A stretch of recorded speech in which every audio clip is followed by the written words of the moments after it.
Hi, my name is SharRon Jamison, and I am a CEO and founder of the Jamison Group. And I work primarily with women who are committed to developing a deeper understanding of who they are so that they can be better to themselves, but also be better in relationships with others. And one of the ways I am working with women now, a lot of my profession is helping them understand how to engage better and healthier in other relationships with women. Over the last 3 months, I've worked with a lot of women, and I understand that there are really 4 or 5 issues that women are struggling with each other with. And today I thought I would share 3 of those issues. And 3 of the issues really make an acronym called JAM, right? JAM is the acronym that these 3 issues really encompass. And the first issue I see that women deal with a lot is jealousy.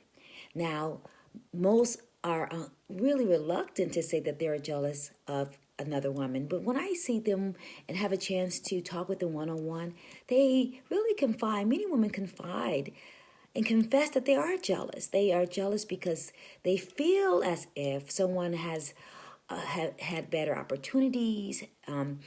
They may feel as if someone has a better marriage or a better career or etc.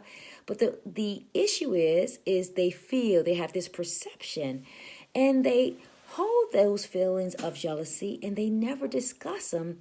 But those feelings of jealousy get in between their relationships, and they start to disconnect with other women or treat those other women as if those women cannot be trusted. But it's really because they're jealous and they don't feel comfortable giving voice to their jealousy.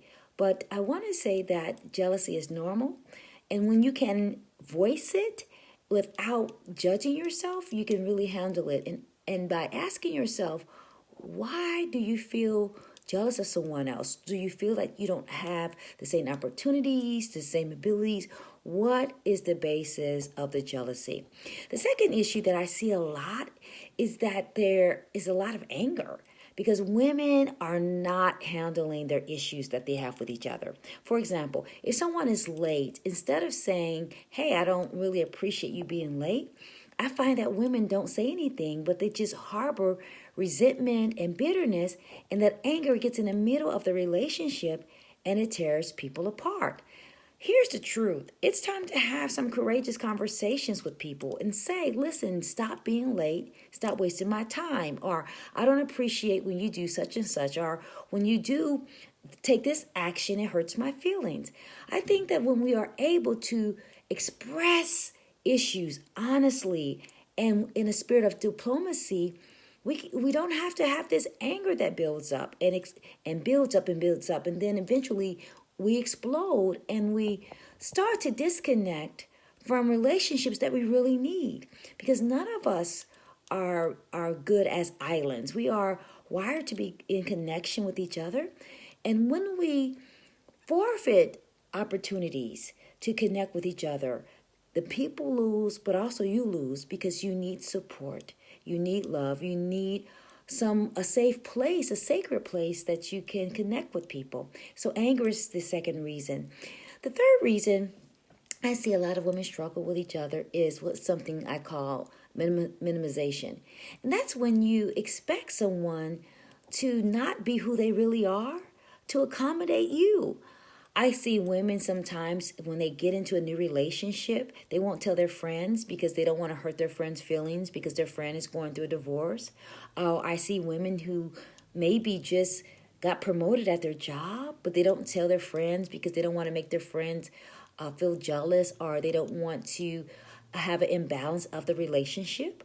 I see so many times where women are not sharing who they are and minimizing who they are, and are suffocating themselves because they are in relationships that are too small, because they cannot be who they are. They can't tell the truth.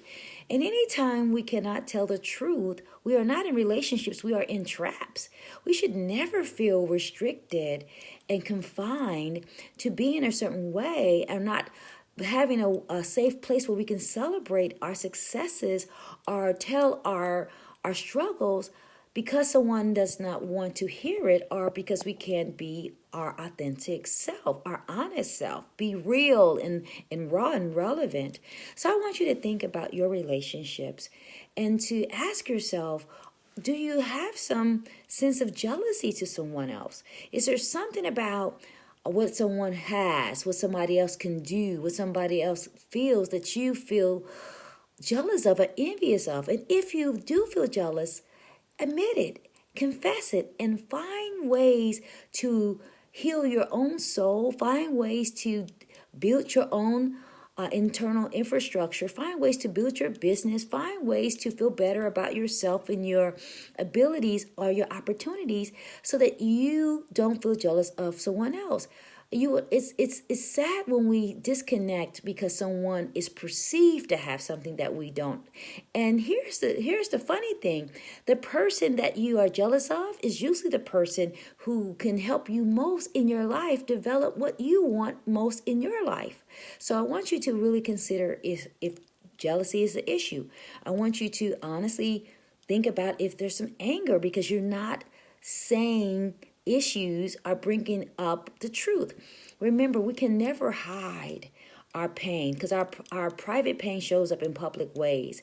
And it shows up sometimes in anger because we won't tell our friends when we feel abused or we don't feel respected or we don't feel heard or we don't feel acknowledged. Whatever that is, you got to say it, because if not, the anger will all the anger will do is aggravate the connection, and then we lose relationships that we need. And the last one is minimization. Are you asking someone to be something that they're not because of your own sensitivities? Are you asking someone to be something that they're not because of your own proclivities? Are you not allowing someone to have a full range of their emotions of grief or happiness or joy of adversity or whatever the emotion is because you don't feel emotionally equipped to deal with all of who they are? These are some questions for us to consider. And again, the acronym is JAM: jealousy, anger, and minimization. And if we can really address those issues, we can prevent ourselves from becoming disconnected from each other. And we can develop closer, honest connections based on the truth so that we can support each other, so that we can cheer for each other, so that we can be a source of empowerment, that we can be a source of strategy for each other, because we can never be our best selves by ourselves. So just wanted to share. I hope this resonates. And if you are interested in learning more about how I can support you or your organization by sharing some tips and solutions really on how to be in healthier and better and more holistic connections with other women, I would love to come speak to your organization, your sorority, your business, your church, your mosque. I would love to provide some support, some real life strategies that work not only in the private sector but in the corporate sector, because I believe our relationships are what help us develop and acquire wealth: emotional, spiritual, financial, intellectual wealth. I hope this blesses you. And again, please feel free to go to my website, www.SharRon Jamison, and let's follow each other on social media. If you connect with me, I'll be more than happy to connect back with you. Let's dare to soar higher, and blessings to you always.